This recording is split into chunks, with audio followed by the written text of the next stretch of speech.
Hello and welcome to taik18. I am Mohammad Adnan, and in this video we are going to discuss about how to refresh a single or multiple tables in a dataset in Power BI. Mostly people have asked about how can we refresh one single table in Power BI service in the dataset. So it can be done in multiple ways. We are going to cover that in this video. But before to that, if you are new to this channel or if you haven't subscribed yet, just click on the subscribe button and also press the bell icon to get the latest notifications. Now let's get started. So basically, first of all, I just want to make sure that in order to do this kind of functionality like refresh single table, you just need to have Power BI premium per capacity or premium per user, and also the dataset needs to be an import mode. Because if it is a direct query, then whenever user interact with the visual, it's going to fetch the latest information from the source. So it doesn't matter about refreshing one single table. So if you want to refresh a single table, it is must for you that it should be an import mode. And this is not available for Power BI Pro license. Either you have to be PPU or premium per capacity. So there are a couple of other steps which you need to do. Is first of all, you need to go to your Power BI service. So when it comes to Power BI service, you need to make a few things. The first thing is you need to go to your admin portal and then enable these XML endpoint settings in the admin portal, as well as in the capacity you need to enable that read and write XML endpoints, because that will be helpful if you want to read and write to this data sets. And after that, when you click on to this one, settings of the workspace, and then if you go to this premium tab, here you can able to see this workspace connections, which is basically this is the one. So apa.powerbi.com my org, this is the workspace name. So you need to copy this, and then you need to open three tools. Basically, either you can use SQL Server Management Studio, or you can also use SQL Server Profiler, or you can also use Tableau Editor for that, and even you can use DAX Studio for that. But here I'm going to show you the demo in SQL Server Management Studio.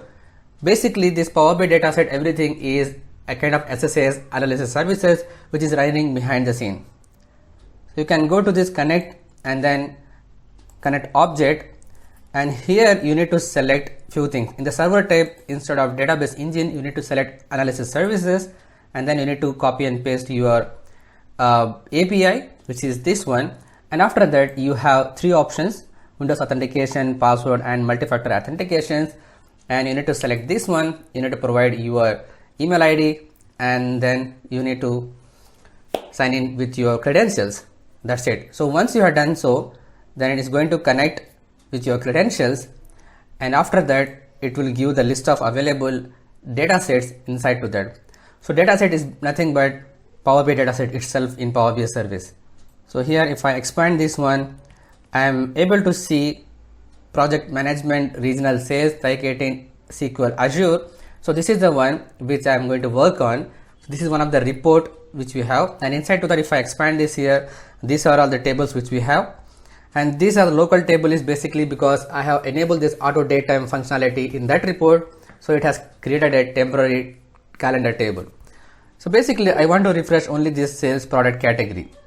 Okay, and here I have just connected also to my Azure SQL Server, which is here on my Azure, and I'm going to open up this product category table which is up here, and I can able to make changes to any of this in the backend. Just want to make sure that the report get refreshed.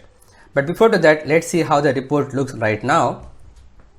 If I go back to Power BI service and open this taik18 Azure SQL. So right now we can see, for an example, if I'm going to change this category names into breaks and caps, I'm going to change it to something else. So let's go here. Instead of breaks, I'm going to show here as demo, and also for folks, for an example, or also we can make use of some different, folks also, I'm going to add demo to these things. So I'm changing this data directly into SQL Server. If you have different application to do that, you can also do that. But here Now if I refresh this one, the bikes and folks here. So even though the refresh is completed, there is no change on the data set because it's not refreshed, right? When we do a full refresh, then it will find, but if you want to refresh only a single table, then you need to connect here SQL Server Management Studio, and then you need to expand to this here. You can right click this table and then you need to click this process table option. So if I click on that, it's going to open up a new window about what are the steps you need to do here.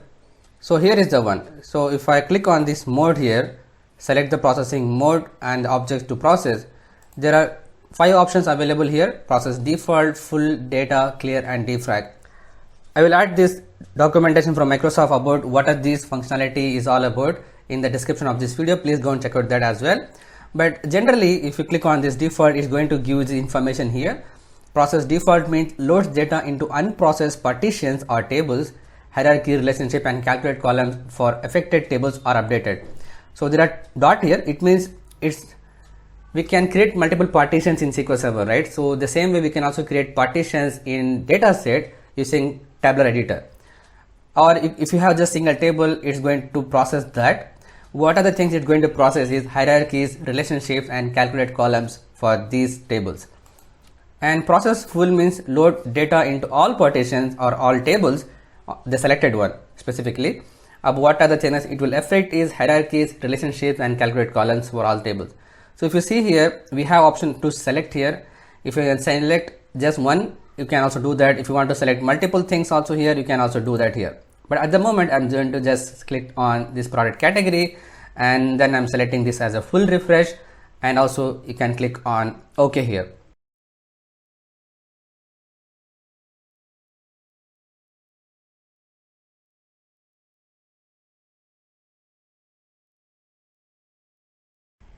So it's giving a message here, processing in progress, and remaining one, which is this table.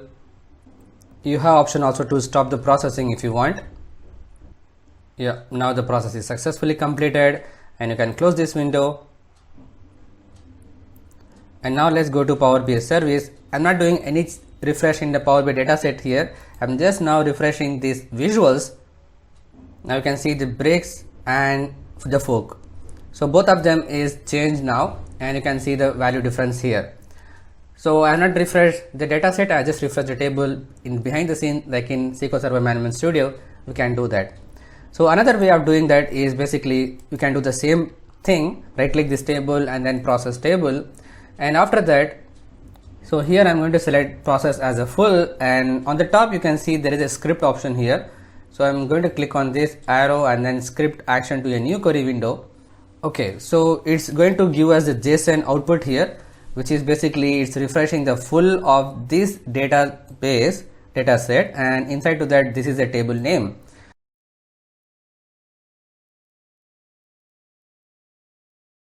Here is a break.